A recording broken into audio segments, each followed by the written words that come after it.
अस्सलाम वालेकुम friends, I hope you are doing well. So आज जो है हमने ये रिस्पायरेशन को स्टार्ट किया है, ठीक है। फिजियोलॉजी की शॉर्ट बुक्स है, ठीक है, फिर दो से। सो स्टार्ट करते हैं पल्मोनरी वेंटिलेशन। बिस्मिल्लाहिर्रहमानिर्रहीम। सबसे पहले तो हमें ये पता होना चाहिए कि रिस्पायरेशन, बेसिकली रिस्पायरेशन की डेफिनेशन है क्या। तो रिस्पायरेशन क्या होती है? Exchange of oxygen and carbon dioxide between atmosphere and body cells is called respiration. मतलब जो एक्सचेंज होता है ना ऑक्सीजन का और कार्बन डाइऑक्साइड का एटमॉस्फेयर और हमारी बॉडी सेल्स के दरमियान में, in between atmosphere and body cells exchange of oxygen carbon dioxide, उसे कहते हैं रिस्पायरेशन, ठीक है। तो ये रिस्पायरेशन की डेफिनेशन हो गई। अब डिवीजन पे चलते हैं। तो डिवीजन जो है इसकी 3 है रिस्पायरेशन की। आपसे अगर पूछा जाए कि रिस्पायरेशन की डेफिनेशन, तो आपने कहा exchange of oxygen carbon dioxide between atmosphere and body cells called respiration, ठीक है। उसके बाद डिवीजन बताएं तो 3 कंपोनेंट्स हैं या 3 डिवीजन्स हैं। फर्स्ट पल्मोनरी वेंटिलेशन है, सेकंड डिफ्यूजन है और ट्रांसपोर्ट है। ये 3 कंपोनेंट्स हैं रिस्पायरेशन के। खुद सोचें, सबसे पहले पल्मोनरी वेंटिलेशन होगी, mean inflow and outflow of air between atmosphere and lung alveoli इस, ठीक है। तो पल्मोनरी वेंटिलेशन क्या होती है कि इसमें इनफ्लो और आउटफ्लो होता है किसका? एयर का। अब एयर में ऑक्सीजन भी आ जाती है, कार्बन डाइऑक्साइड भी आ जाती है, ठीक है, और भी बहुत सी गैसेज हैं, मतलब जो हमें इनहेल और एक्सहेल में जो मैक्सिमम क्वांटिटी में होती है, मतलब वो गैसेस जो है वो ऑक्सीजन कार्बन डाइऑक्साइड है, जिससे हमारा कंसर्न होता है बेसिकली। तो वो यही कह रहे हैं कि पल्मोनरी वेंटिलेशन की डेफिनेशन क्या है कि inflow and outflow of air between atmosphere and lung alveoli. मतलब जो एटमॉस्फेयर और जो लंग में जो हमारा एल्वेलाई होता है, जो रिस्पायरेटरी यूनिट है, जो जहाँ पे रिस्पायरेटरी गैसेस एक्सचेंज जो होती है वो एल्वेलाई पे हो रही होती है। तो वो कह रहे हैं कि जो इनफ्लो और आउटफ्लो जो एयर होता है ना एटमॉस्फेयर से, जो आप लेते हैं, जो आप इनहेल करते हैं, जो एक्सहेल करते हैं, वो किसके दरमियान करते हैं? एटमॉस्फेयर और लंग एल्वेलाई के दरमियान। तो वो पल्मोनरी वेंटिलेशन होती है, ठीक है। और ये कंसिस्ट करता है 2 होते हैं, एक इंस्पायरेशन हो जाता है, एक एक्सपायरेशन। खुद सोचें, इंस्पायरेशन में आप क्या करेंगे? Taking atmosphere air consist excess oxygen, जिसमें एक्सेस ऑक्सीजन होगी, मतलब आप वो इनहेल करेंगे ना। और एक्सहेल में क्या करेंगे? Giving out alveolar air. Alveolar air मतलब excess carbon dioxide. Alveolar air क्यों कह रहे हैं? क्योंकि ब्लड से जो ऑर्गन से जो ब्लड आता है, तो उसमें क्या होता है, डीऑक्सीजनेटेड ब्लड आता है ना लंग्स के पास, ताकि वो ऑक्सीजनेट हो सके। तो जो डीऑक्सीजनेटेड ब्लड आता है उसमें क्या होती है? Carbon dioxide. तो कार्बन डाइऑक्साइड डिफ्यूज़ हो जाती है एल्वेलाई में, ठीक है।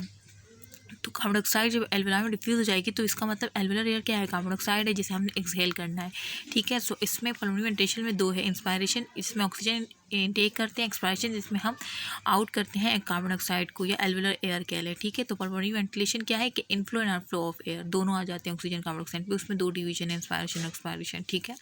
डिफ्यूजन क्या है? डिफ्यूजन क्या होता है कि oxygen from alveoli to blood, मतलब जो ऑक्सीजन है उस एल्वेलाई से ब्लड में आ जाना। जैसे हम इनहेल करते हैं ऑक्सीजन, तो एल्वेलाई में आती है। अब उसके बाद जो ब्लड आता है, तो ब्लड से क्या होता है, ब्लड जब उसके पास से गुजरता है, ठीक है, तो क्या होता है, एल्वेलाई से ऑक्सीजन डिफ्यूज़ हो जाता है ब्लड में, और ब्लड से जो ब्लड में जो कार्बन डाइऑक्साइड होती है वो डिफ्यूज़ कर जाती है एल्वेलाई में। तो इस तरह से डिफ्यूजन का प्रोसेस होता है, ठीक है। ट्रांसपोर्ट में क्या होता है कि अब ऑक्सीजन ट्रांसपोर्ट हो रही है ऑर्गन के पास, और कार्बन डाइऑक्साइड जो है वो भी ट्रांसपोर्ट आके आ रही है लंग्स के पास। तो इस तरह से ट्रांसपोर्ट जो होता है ऑक्सीजन कार्बन डाइऑक्साइड का ब्लड में और बॉडी फ्लूइड्स में और डिफरेंट सेल्स में, ठीक है, सही से ट्रांसपोर्ट कहते हैं। तो ये हमारी जो है रिस्पायरेशन हो गई, और रिस्पायरेशन के 3 कंपोनेंट्स हो गए।